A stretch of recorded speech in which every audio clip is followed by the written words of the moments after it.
Trump revolution is taking over Washington and big change is coming. I mean, he tweets something out and you get half the country mad at you. We'll show you what Trump will change on his very first day and where we go from here. You know what? He carries a big foot and he likes to kick it. See how Trump will shake up manufacturing and how he already has, and how the inauguration will play out in ways you may not expect. And we'll be handing out 4,200 free joints. This is Money, Power, and Politics.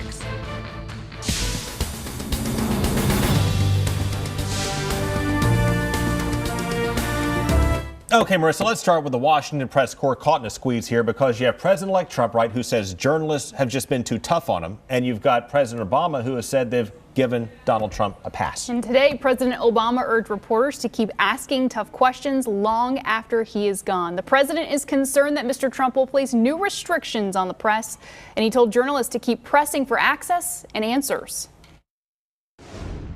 My hope is that you will continue with the same tenacity that you showed us to do the hard work of getting to the bottom of stories and getting them right, and to push those of us in power to be the best version of ourselves.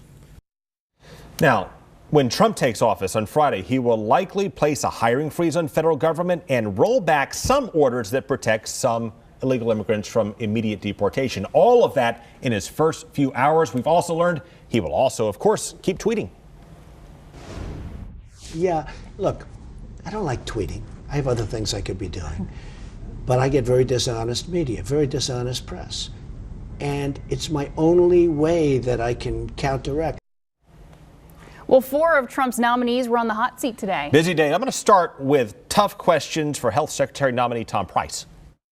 Just last week, you voted to begin the process of ripping apart our healthcare system without any plan to replace it, despite independent studies showing that nearly 30 million people would lose healthcare coverage. Well, as many Republicans see it, the mandate to buy coverage compelled many of those people to get health care, and they should be free to drop it without getting punished. But Republicans' broader point is that they want to replace Obamacare with a new system that covers everyone. And I would think that the goal should be, as President Trump said, that everybody should be insured.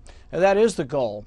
To that end, the president-elect and Health Secretary nominee Tom Price say they will not pull the rug out from people. I think there's been a lot of talk about individuals losing health coverage. That is not our goal, nor is it our desire, nor is it our plan. The plan has not been released, but based on what Trump and Price have said, it will likely allow health insurance companies to compete across state lines. The goal there is to bring down costs by expanding competition. Price also wants to continue to give people subsidies or government support for buying insurance. But he would base the amount of those subsidies on age rather than income. And Price has also said the plan will give everyone access to health care. But notice how Senator Bernie Sanders drilled into that. I believe, and I look forward to working with you to make certain that every single American has access to the highest quality care and coverage that is possible. Has access to does not mean that they are guaranteed health care. I have access to buying a $10 million home. I don't have the money to do that. The trick, of course, is how to make it affordable for everyone without driving up costs.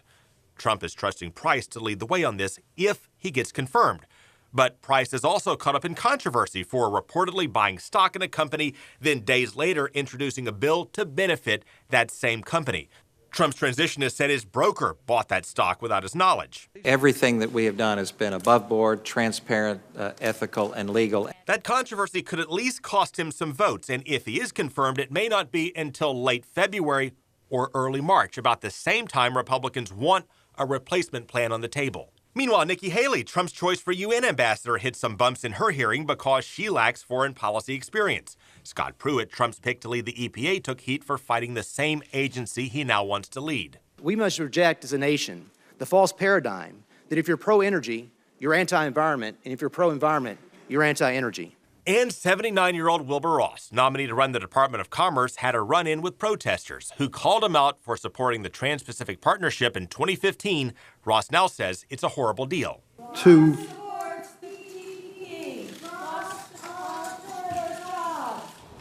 That was not part of my prepared remarks. Thank you. Please proceed. Meanwhile, after President Obama's prepared remarks today, he took as you would expect, some questions, Marissa, about Chelsea Manning. Yeah, the president made a very controversial decision to commute her sentence, and today he explained why he did it. The sentence that she received was very disproportionate relative to what other leakers had received, and that she had served a significant amount of time, that it made sense to commute and not pardon her sentence. President Obama's commutation of Chelsea Manning means she'll be released from prison on May 17th. It does not mean that she'll be forgiven for disclosing hundreds of thousands of sensitive materials available about our military to WikiLeaks.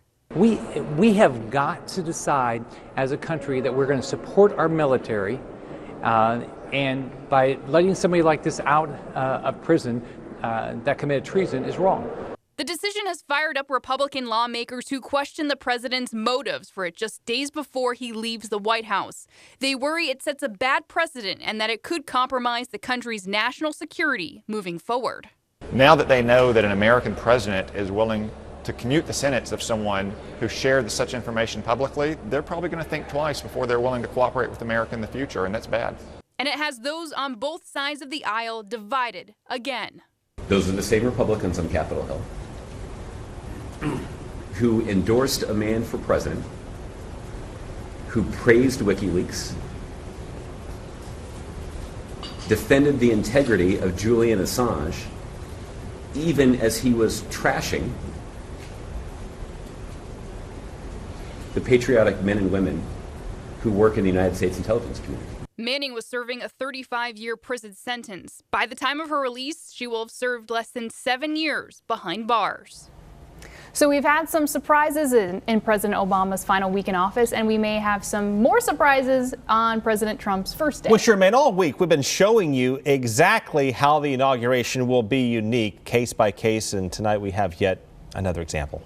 I will be part of a group of Washingtonians that are making a joint effort to stand up for our legalization rights, and we'll be handing out 4,200 free joints. A law in Washington, D.C. allows residents to have small amounts of marijuana, but they cannot buy, sell, or smoke it in public. So Elizabeth Croydon has a plan to get as many people stoned as she can without breaking the law.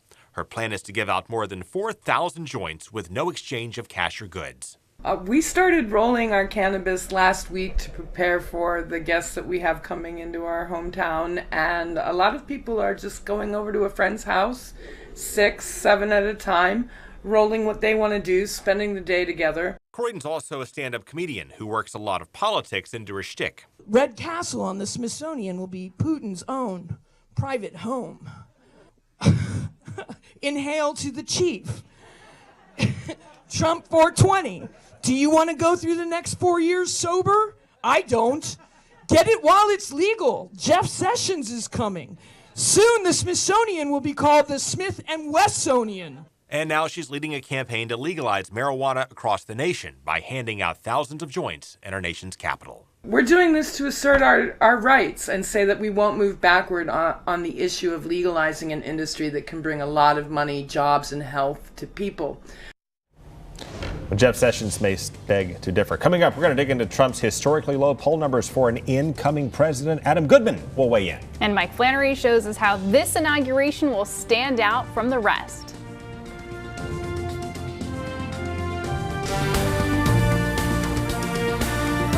Okay, Marissa, we have a growing list. We keep learning of more and more changes coming to Washington on Friday. Yeah, more than 60 Democrats now say they'll skip Trump's inauguration, and Mike Flannery shows us how Republicans are punching back. I think that's unfortunate. I don't think that's the right thing to do. If we want to bring the country together and get people to think about how we can unify this country, that's a step in the wrong direction. Some Democrats blame Trump himself, pointing to his tweet 4 years ago after President Obama won re-election.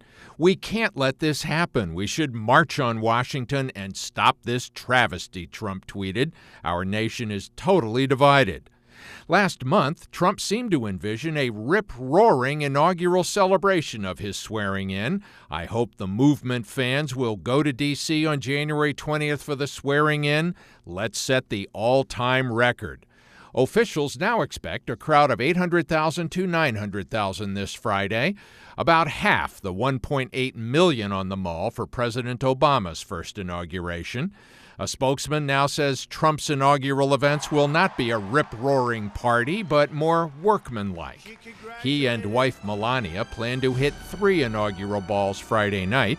In 1993, for example, Bill and Hillary Clinton danced at 14 separate inaugural balls. A spokesman for Trump's presidential inaugural committee said tickets to this week's balls will cost only $50 so that working-class Americans may attend. This week's inaugural parade could be another surprise. Recent parades have lasted up to 4 hours. But based on the number of units that have been booked for Trump's parade, this one could be over in 90 minutes or less, the shortest on record. Okay, let's bring in Republican strategist Adam Goodman. Look, Adam, if the situation were reversed, had Hillary Clinton won and Vladimir Putin interfered to help her win, do you think that Republicans would be boycotting this as some Democrats are? If they were, the media would be howling about it, as you know. Look, the person who's, I guess, kind of leading this to some degree in Congress is John Lewis, who is an amazing leader from the civil rights era, did amazing things with his life, Presidential Freedom of Honor winner. But this is not honorable. What we're doing is beyond protest, it's ostracism. And I think that, you know, the peaceful transition of power is a very important, almost fundamental founding principle in our country. And to mess with that, you mess with that at great risk. And I can say that having gone back in my career when I worked with Katherine Harris and went through the 2000 recount, the one thing that was imperative to all of us inside that camp was getting it right, because we knew that faith in the democratic system and faith as voters meant everything to the health of this democracy. You've got a president-elect who's going into his presidency with historically low approval ratings. How does Donald Trump counteract this? Well, the next worst popularity rating of the last 6 presidents was Ronald Reagan. And in a way, I think Ronald Reagan and Donald Trump both share the same, you might say, burden going in. A lot of doubt, a lot of skepticism about whether they're going to be able to do what they're doing. Both of them were pushing against the system. Both were outside the system coming in. And I think that the bar is high, was as high for Reagan as it is today for Donald Trump. And there's only one way out. And the one way out is getting things done. What specifically does President Trump do when he takes office to bring up his numbers in terms of tone and approach to the office? He has to do 2 things. And one we're starting to see certainly more than glimmers of. He's got to get off, Craig, to a very fast start. And if we know nothing else about this gentleman, he is a restless warrior when it comes to getting things done. And I think you've seen the timeline on the repeal and replacement of Obamacare moved up. The idea of starting the wall, even if they don't have the financing quite figured out, you're going to see that. And the second part of it is something that's going to be much more difficult. That's the easy part for Donald Trump. The more difficult part is setting the right tone for this country, because this country right now, I think we all would agree, is at each other's throats. We are more divisive, more separated, more divided than I've ever seen us. And it's not just President Obama's fault. It's all of us. We all have to look in the mirror and say, at times, we need to pull together in the national interest. And Donald Trump has to find a way of being a cheerleader for that, as opposed to someone that's feeding into it. And what does he need to say on Inauguration Day that will feed into what you just said, and how to unify this country? What is the one point he needs to make on that day? Go back to Thomas Jefferson, who said that we all could be of different opinions about things, but we share the same principles. He's got to find the common ground, Marissa, and he's got to drive for that. And I think he has to use the opportunity of this speech to do just that. If not, I think the hill might get even taller, higher, before he has a chance to scale it. Adam, thank you for your time. Always. All right, coming up, we'll take a closer look at the power of Trump's tweets and how they're already affecting businesses around the country.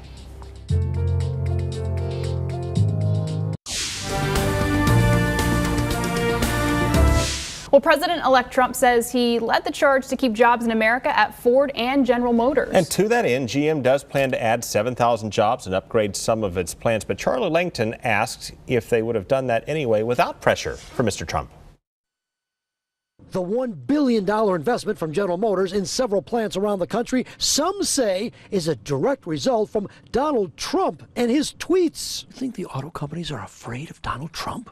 Oh, you bet the car companies are afraid of Donald Trump. I mean, he tweets something out and you get half the country mad at you. I mean, that we've never seen that happen before. And within hours after General Motors made its announcement, Trump was tweeting, in part saying, with all of the new auto plants coming back into the country, I believe the people are seeing big stuff.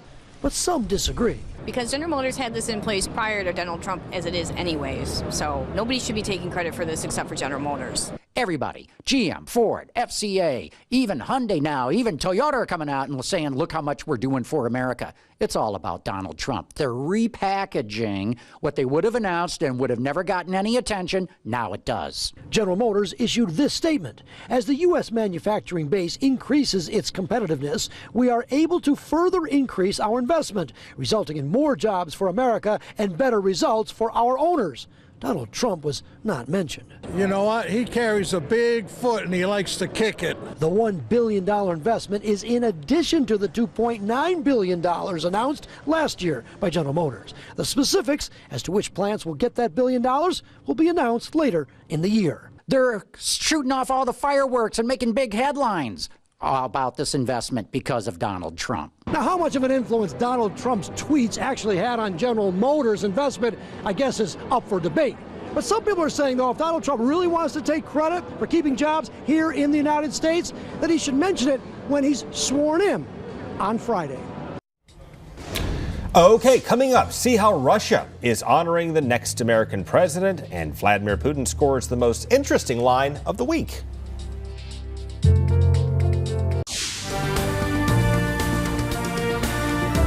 So how many countries do you know of that make a coin to commemorate the other countries' commander-in-chief? Well, of course, no. Tell me it's not Russia.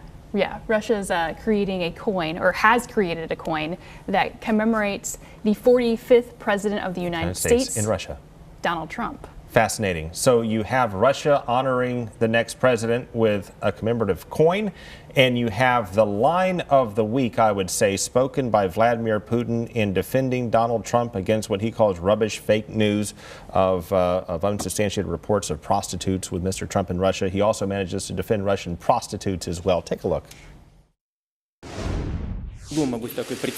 He has socialized with the most beautiful women in the world. I find it difficult to believe that he ran to a hotel to meet with our girls of reduced social responsibility. Although here also we have the best ones in the world. Yeah, there you go. Vladimir Putin, invader of neighbors, bombers maybe of hospitals and schools, and now defender of prostitutes in his own nation. What more can you say? That's a good way to wrap things up, maybe. There. All right, we're going to have full inauguration coverage. Nothing you wanted to add on that, I take it. Okay, full inauguration coverage on Friday from 11 p.m. to 1 p.m. Online. Also, more Money, Power, and Politics tomorrow night. Take care.